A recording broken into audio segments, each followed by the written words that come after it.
Here in Manitoba, our archery elk season starts on August 25th. Usually at that time of the year it's still pretty warm and they're not in full rut yet. We'd done some scouting throughout the year. Starting in the springtime we were doing bear hunting. We had a couple baits up in the area where we were going to be hunting. And almost at least once a week we were running into some elk. And then I believe it was early May or so, middle of May, me and Dusty were going up to refill a bait on a Saturday, and we ran into 3 bulls, nice big bulls in velvet, and that really got the fire lit underneath us to get out there and shoot an elk in the fall. We got permission for the land those elk were on, and we're really looking forward to getting out in the fall. Well, it's August 25th. It's opening morning of the archery elk season. It's kind of drizzly, but it's nice and cool. We've had a pretty cool weekend so far, so we did a little scouting last night, found a big trail while they were crossing, so we're going to try and sit there this morning, see if anything's going to come out.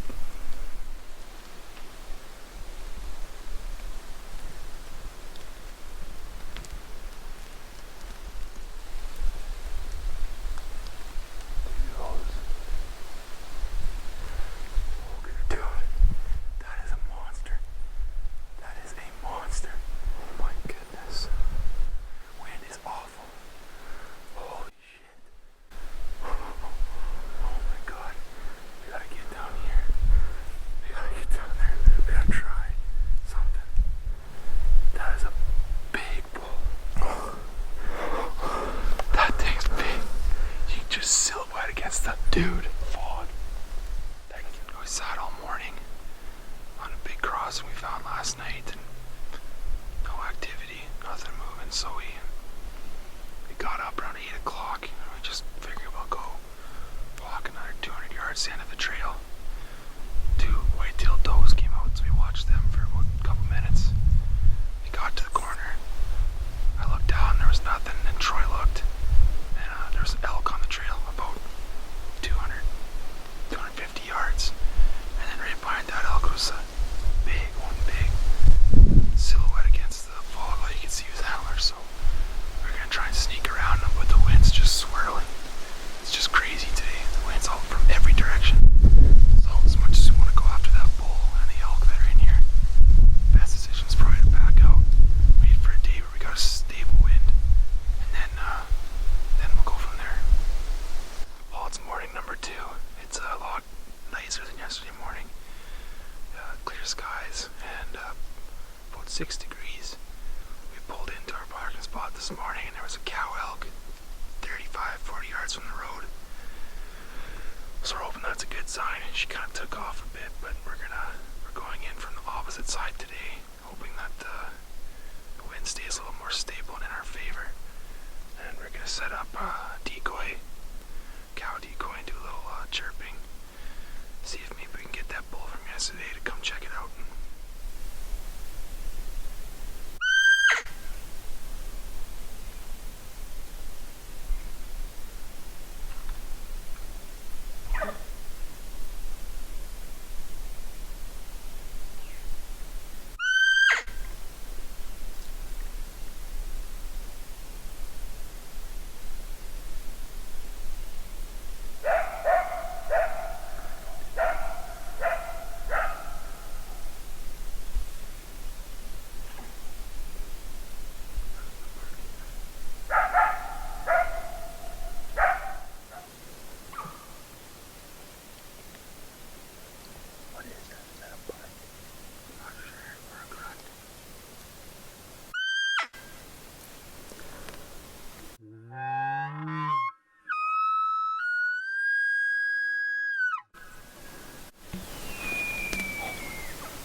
This morning we walked right into the herd.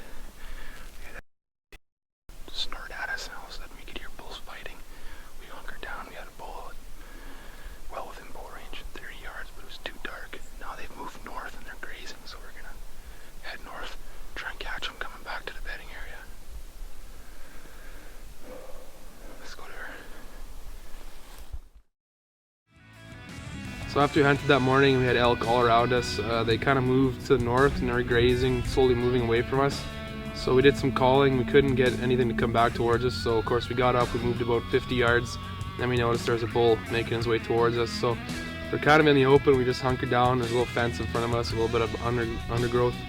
And he was coming across an opening in front of us. Troy got the camera going. I was about as ready as I was going to be. I cow chirped and he just turned. He looked right towards us. He couldn't see us, but he knew exactly where the noise came from. And he came right to us, right on a string.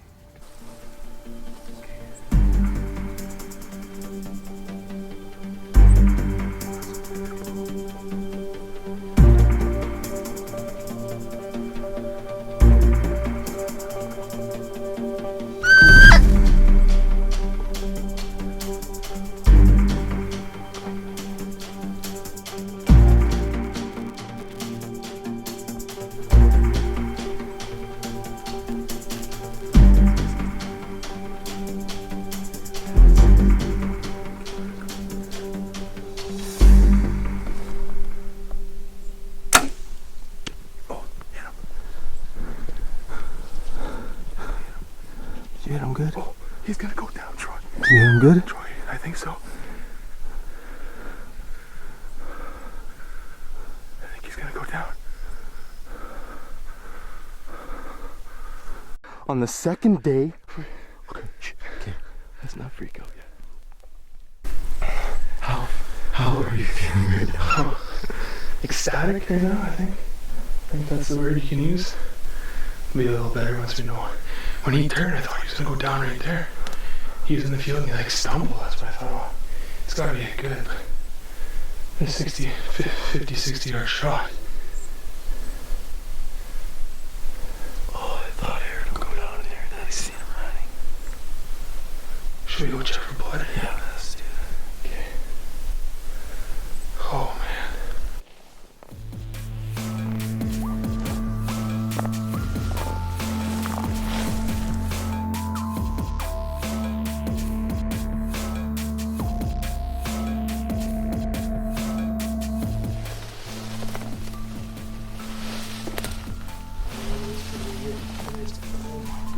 Did you just spray him? Just a spray.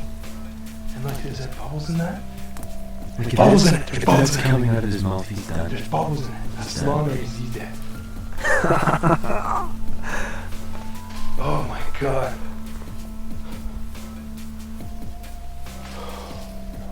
This is like what I've wanted to shoot up with my bow for forever.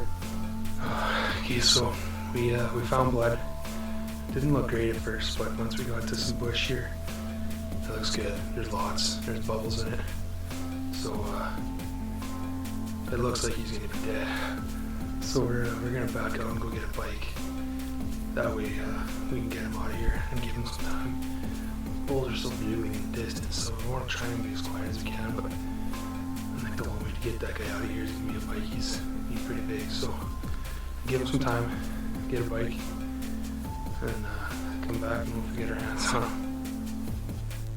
Well, because we're getting up so early in the morning, we weren't taking any quads with us. We were just taking a truck, going in there and hunting. So went to a good friend of ours that lives closest to where we were hunting.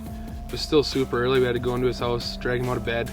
I talked to him the previous night about coming to give us a hand. So we got him, got his side-by-side, and that also gave us a little bit of time to make sure the elk was down. We didn't want to rush anything. So we got back, went and found first blood. 3 of us were following the blood, and it was just getting better and better. There was getting more and more blood, bubbles in the blood. It was getting pretty exciting. And then all of a sudden it just stopped. We couldn't really figure out why it stopped, what was going on. So Troy started doing circles around where the last blood was, and me and Matt decided, oh, we'll go towards a fence where I figure he had to have crossed. Got about 30 yards away from the fence, and the rest is history. He's right there. He's right there at the dugout. Right at the water. Oh my god. Right in the water.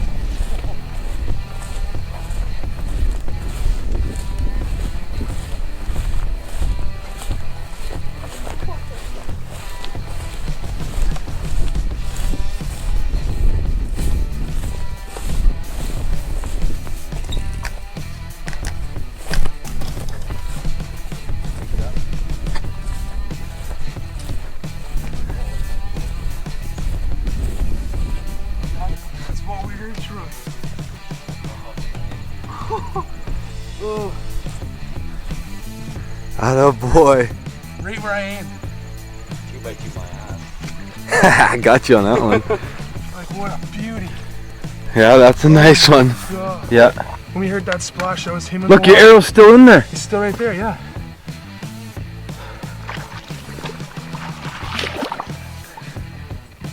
Oh, congratulations, buddy. That's a beauty.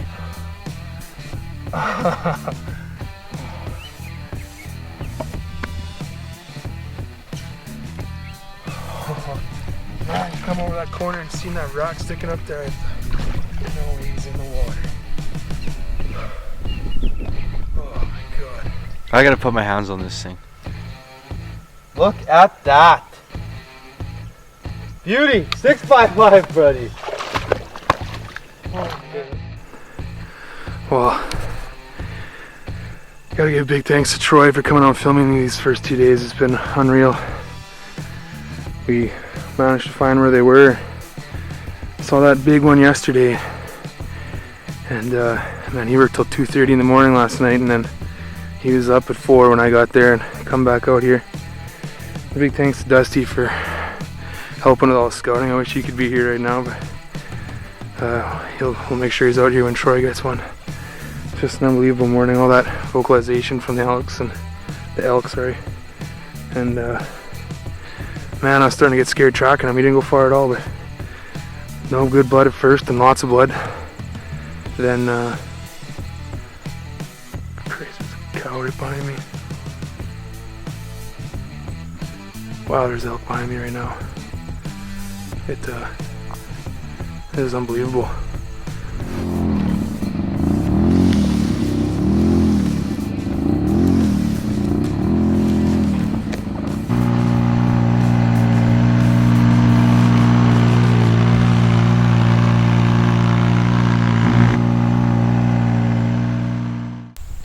Well, it's August 26th, second day of the elk season here in Manitoba. Me and Troy came back into the spot we hunted yesterday.